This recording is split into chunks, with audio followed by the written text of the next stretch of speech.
নিজের ইমানি শক্তিকে উজ্জীবিত করে ফিলিস্তিনকে বিজয়ী করে এনেছেন।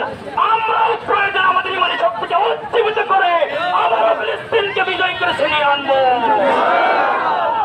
আমরা জানি ইহুদি একটা লাঞ্ছিত অভিশপ্ত একটা জাতি।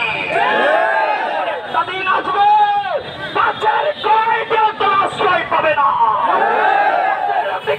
পর্যন্ত ওরা তুমি আমার কাছে ইহুদি আছে কেন? জাতি কথা বলেন ঠিক কিনা? সংগ্রামী তাওহীদ জনতা, আমরা যদি ঐক্যবদ্ধ হতে না পারি আমাদেরকে ফিলিস্তিনের মতো নির্যাতিত হতে সময় লাগবে না।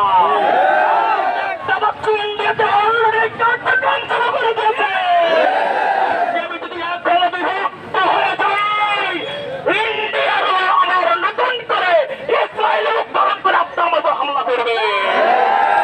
ইন্ডিয়ার সাথে কত ধরনের সম্পর্ক নষ্ট করা যায় সব ধরনের সম্পর্ক নষ্ট করতে রাজি আছে। ইন্ডিয়া আমাদের কখনো দ্বন্দ্ব ছিল না,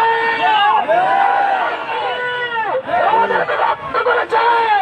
আমাদের উপর অত্যাচার করার জন্য বিদ্যুতের নকশা কিছু কথা বলে ঠিক কিনা?